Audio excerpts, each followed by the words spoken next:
Good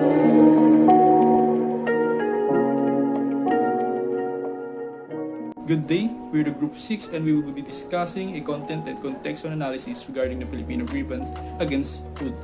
A brief description about the matter is that the Filipino grievance is a written protest towards the anomalies, the unruly and biased governance of Americans, particularly Leonardo Wood during his term.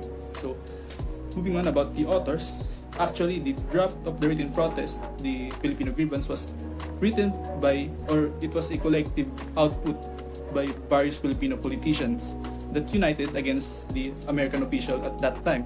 The draft was under the deliberation of Constitutional Representative of Filipino and was adopted by the Congress of the Philippines as a joint resolution in 1926. But at that time, so the draft was accredited to Jose Abad Santos and George Bocobo.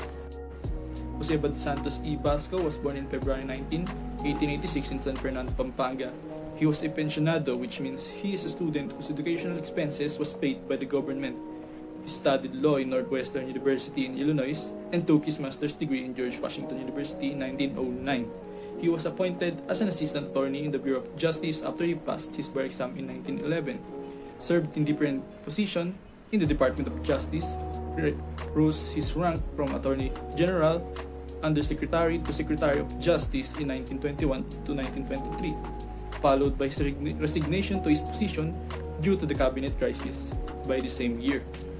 Served as the Chief Legal Counsel of the Senate President and as well as the Speaker of House of Representatives in 1926. He then went to United States for the Philippine Education Mission as its head.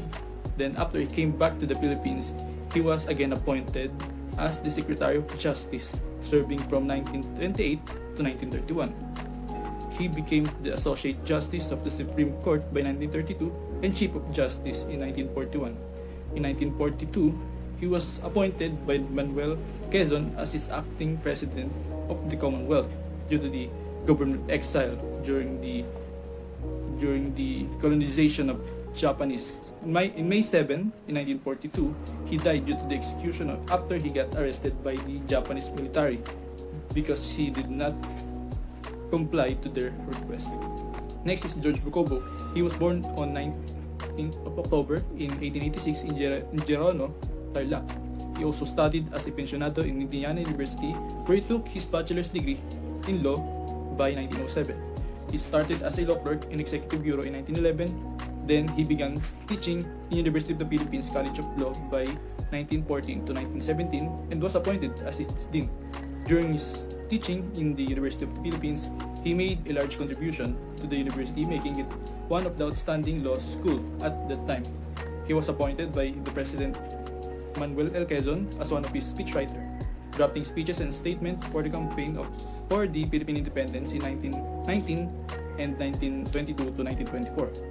He served as the President of the University of the Philippines from 1934 to 1939 and as an Associate Justice of the Supreme Court from 1942 to 1944 and Chairman of the Code of Commission.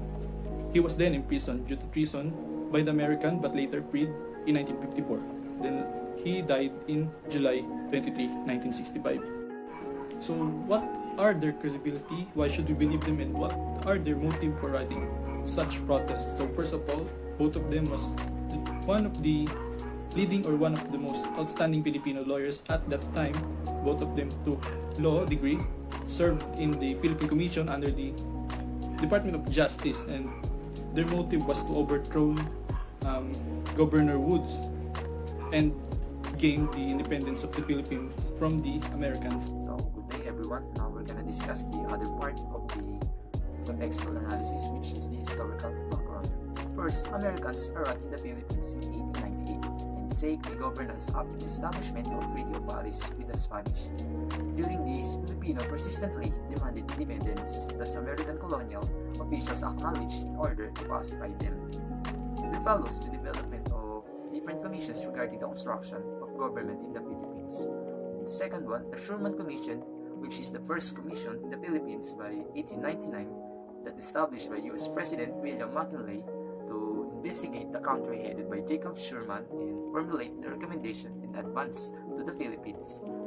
third one is the Taft Commission in 1900, established by William Howard Taft, which functioned as the House of Bicameral Legislature, providing legislative and limited executive power to the Filipinos, permitting a degree of self-government.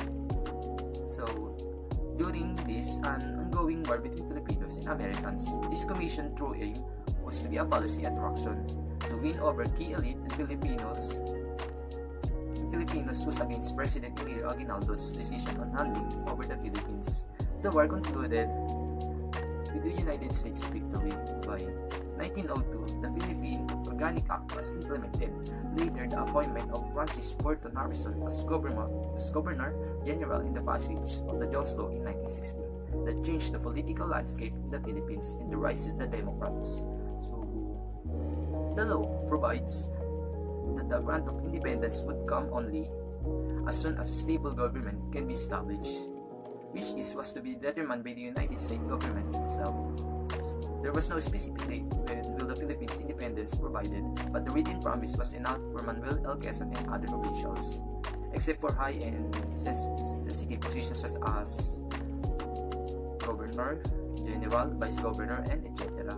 Other positions were offered to the Filipinos.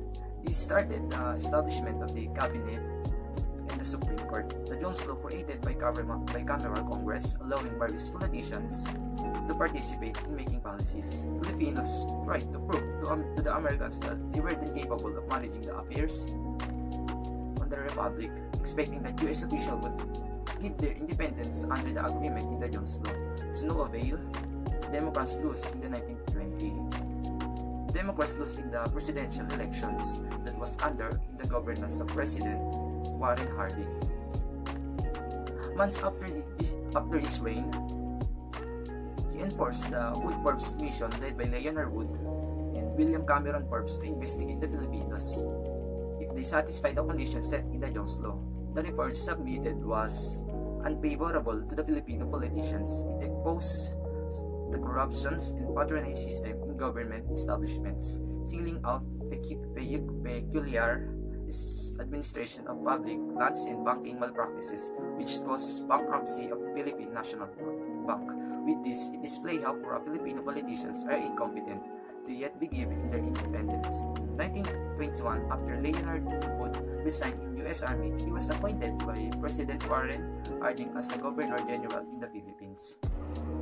During this, his governance brought change to their current political system, corrected some misconduct in the local politics, nullified several bills passed by the Philippine legislature, and assigned American military men in key roles under the executive branch, and most significantly increased the power and jurisdiction of the Governor General position. This action did not sit well for Manuel L. Quezon and other Filipino politicians and got worse as time goes, which resulted to cabinet crisis in 1923. The crisis was triggered due to the reinstatement of Ray Conley, an American chief of the Vice Squad of Manila Police, who was accused to be involved with gambling lords. Instead of accepting the request of Manila Mayor Ramon Fernandez and Justice Secretary Jose P. Laurel to conduct a administrative investigation, General Governor Wood created a board consisted of the Civil Service Direction, the Under Secretary of Justice, and an American consul. The board decided that Ray Conley is proven not guilty and was falsely accused, and Wood personally believed in Conley's innocence. After he acquitted and reinstated, Ray Conley resigned. Both Fernandez and Laurel felt insulted because of the decision. So due to the series of events, Mayor Fernandez and Justice Secretary Laurel resigned to protest for Governor General Wood's handling on Conley's case. Senate President Manuel Quezon, Speaker Manuel Rojas, and other Filipino officials resigned as well to support the movement. Governor Wood tried to win the officials who gave up their position but failed to lead to his resignation and being replaced by their deputies. Many accusations were instilled towards Governor Wood, which reached U.S. President Harding. Quezon and his allies informed the U.S. President of the reason why they resigned, and Governor Wood's blatant negligence to the rights and privilege given by the past administrations. The America came to the Philippines with their flag that symbolizes freedom and unselfishness. The Filipino grievances was written as a protest towards the anomalies during Governor General Leonard Wood's term. During his term, he neglected various laws passed down by the past administrations which violated laws, particularly Executive Order No. 27 that nullifies laws. It resulted to the curtailment of the Philippine autonomy, demolition of constitutional system, and ignorance to Americans' Philippine policy. The Filipinos showed their patience, hard work, and diligence because they want to show America they can manage a government.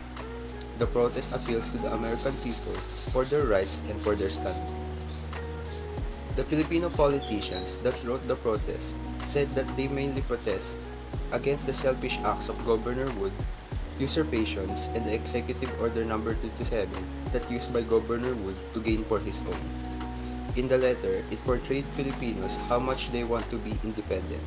They work hard for that and showed diligence to prove it. The Americans promised that independence if Filipinos prove it.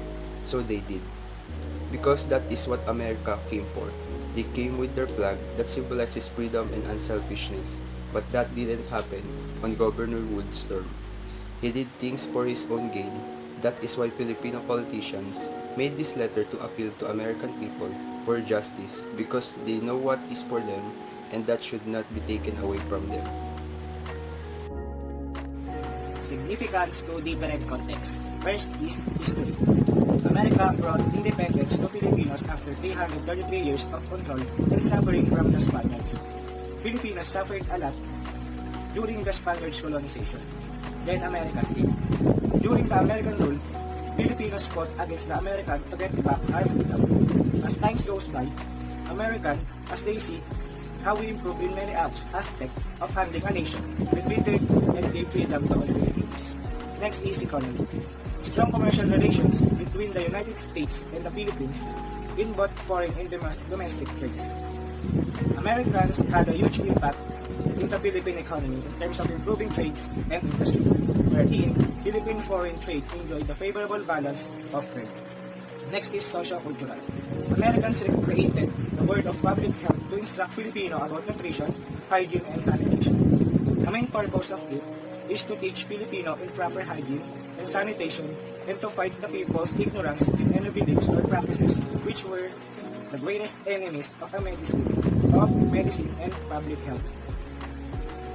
Next is political.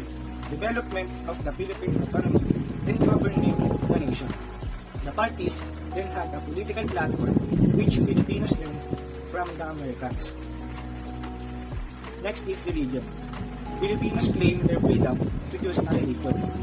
During the Spaniards' colonization, Filipinos have no right to choose their religion, but when the American win against Spaniards, Filipinos have freedom to choose their own religion. Next is geography. Extended railway lines. The extended of railways line during that time led to a fast communication between different locations. And last is people. Filipino engage more in education, especially in learning how to read and write in English. The best achievements of America in the Philippines was the introduction of public school system. It increased the number of students who knew how to read and write.